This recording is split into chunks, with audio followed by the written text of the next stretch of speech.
سرور کائنات آقائے دو جہاں محبوب رب کائنات حضرت محمد صلی اللہ علیہ وآلہ وسلم نے فرمایا، قیامت کے دن تمام نسب منقطع ہو جائیں گے سوائے میرے۔ ہر بیٹے کی نسبت باپ کی طرف ہوتی ہے سوائے اولاد فاطمہ کے، کیونکہ ان کا باپ بھی میں ہوں اور ان کا نسب بھی میں ہی ہوں۔ ناظرین گرامی، ہمارے پیارے نبی کی پیاری اور لاڈلی بیٹی کے جن کے استقبال کے لیے رسول اللہ خود اٹھ کر اپنی چادر مبارک بچھا کر اپنی جگہ پر بٹھایا کرتے، جن کے پیدا ہونے پر تمام جہان کی عورتوں کو عزت ملی، جن کی پرورش پر لوگوں کو پتا چلا کہ بیٹیاں تو باعث رحمت اور عزت ہوتی ہیں، جن کے نکاح کا فیصلہ اللہ پاک نے خود کیا، جن کے بارے میں نبی کریم صلی اللہ علیہ وآلہ وسلم نے فرمایا کہ فاطمہ میرے جسم کا ٹکڑا ہے، جس نے اسے تکلیف پہنچائی اس نے مجھے تکلیف پہنچائی۔ اس ہستی کی روح کس نے قبض کی؟ کیا عام انسانوں کی طرح ان کے پاس ان کا پردے کا خیال کیے بغیر ملک الموت فرشتہ حاضر ہوا؟ آئیے پہلے تو آپ کو ملک الموت کا ایک واقعہ بیان کرتے ہیں کہ جب اس فرشتے نے سیدہ فاطمہ کے پردے کا اہتمام کیا۔ ناظرین گرامی، حضرت بی بی فاطمہ فرماتی ہیں کہ میں حضور کے سرہانے بیٹھی تھی کہ کسی شخص نے کہا السلام علیکم اور پھر اندر آنے کی اجازت طلب کی۔ میں نے کہا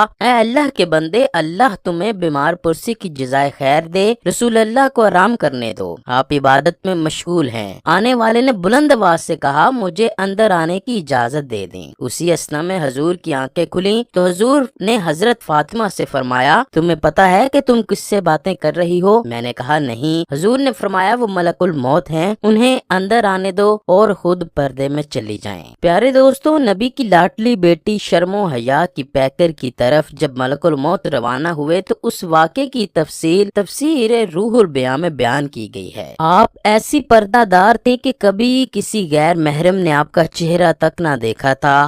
آپ کی حیا کا خیال تو سورج نے بھی رکھا کہ ایک بار حضرت فاطمہ کے سر سے دوپٹہ سرک گیا تو سورج بھی یہ دیکھنے سے پہلے بادلوں میں چھپ گیا۔ کبھی بھی ملائکہ بنا اجازت حضور اکرم کے گھر میں نہ آئے کہ کہیں بے پردگی نہ ہو جائے۔ سیدہ فاطمہ الزہرا سلام اللہ علیہا پردہ کی نہایت پابند تھیں اور حد درجہ حیادار خاتون تھیں۔ ایک بار سرور عالم نے ان سے پوچھا بیٹی عورت کی سب سے اچھی صفت کون سی ہے؟ سیدہ فاطمہ الزہرا نے عرض کی عورت کی سب سے اعلیٰ خوبی یہ ہے کہ نہ وہ کسی مرد کو دیکھے اور نہ کوئی غیر مرد اس کو دیکھے۔ حضرت سیدنا فاطمہ الزہرا پر اپنے والد کی وفات کا اس قدر غلبہ ہوا کہ لبوں پر مسکراہٹ ختم ہو گئی اور جب تک آپ زندہ رہیں آپ صرف ایک ہی بار مسکراتے ہوئے دیکھا گیا۔ آپ کے مسکرانے کا واقعہ کچھ یوں ہے کہ حضرت سیدنا خاتون جنت کو یہ تشویش تھی کہ عمر بھر تو غیر مردوں کی نظروں سے خود کو بچائے رکھا، اب کہیں بعد وفات میرے کفن پوش لاش پر لوگوں کی نظر نہ پڑ جائے۔ ایک موقع پر حضرت اسماء بنت امیس نے کہا کہ میں نے حبشہ میں دیکھا ہے کہ جنازے پر درخت کی شاخیں باندھ کر ایک ڈولی جیسی صورت بنا کر اس پہ پردہ ڈال دیتے ہیں، پھر انہوں نے کھجور کی شاخیں منگوا کر انہیں جوڑ کر اس پر کپڑا تان کر سیدہ خاتون جنت کو دکھایا۔ اس سے آپ بہت خوش ہوئیں اور لبوں پر مسکراہٹ آ گئی۔ حضرت ابو ایوب انصاری رضی اللہ تعالیٰ عنہ سے روایت ہے کہ روز قیامت عرش کی گہرائیوں سے ایک ندا دینے والا آواز دے گا، اے محشر والو اپنے سروں کو جھکا لو، اپنی نگاہیں نیچی کر لو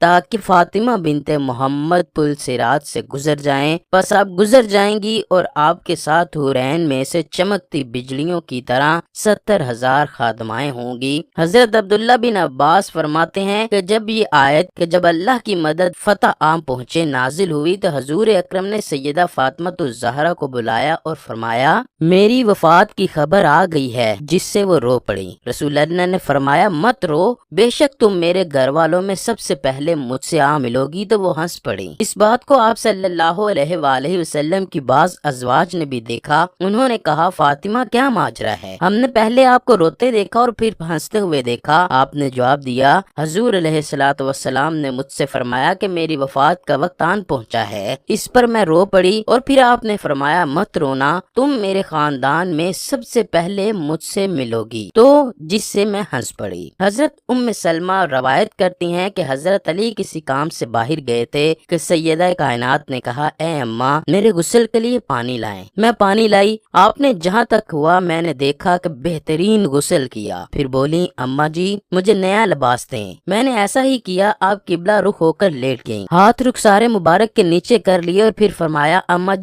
اب میری وفات ہو جائے گی، میں غسل کر کے پاک ہو چکی ہوں، لہٰذا مجھے کوئی نہ کھولے۔ بس اسی جگہ آپ کی وفات ہوئی۔ حضرت ام سلمہ بیان کرتی ہیں کہ پھر حضرت علی تشریف لائے تو میں نے انہیں ساری بات بتائی۔ اب جب ملک الموت حضرت فاطمہ کی روح قبض کرنے کے لیے نکلے تو خیال آیا کہ جب میں حضور اکرم کے پاس گیا تھا تو نبی کریم نے اپنی بیٹی کو پردے میں ہو جانے کا حکم دیا تھا، اس لیے آج میں ان کی بیٹی کی روح کیسے نکال سکتا ہوں۔ تفسیر روح البیان میں یہ واقعہ ہے کہ جب ملک الموت دختر رسول فخر کائنات پیکر شرم و حیا حضرت بی بی فاطمہ کی روح قبض کرنے کے لیے آیا تو آ کر دروازے پر دستک دی اور آنے کا مقصد بتایا، جس پر سیدہ فاطمہ نے فرمایا میرے پردے کا احترام کیا جائے۔ فرشتہ اللہ پاک کی بارگاہ میں حاضر ہوا تو پھر اللہ پاک نے خود ان کی روح قبض کی۔ یہاں سوال یہ پیدا ہوتا ہے کہ کیا اللہ پاک بھی روح قبض کرتا ہے؟ موت کے موضوع پر قرآن کریم میں 3 اہم آیات ہیں جن میں اللہ پاک نے موت کے وقت روح کے قبض ہونے کا بیان فرمایا ہے۔ پہلی آیت میں اللہ پاک فرماتا ہے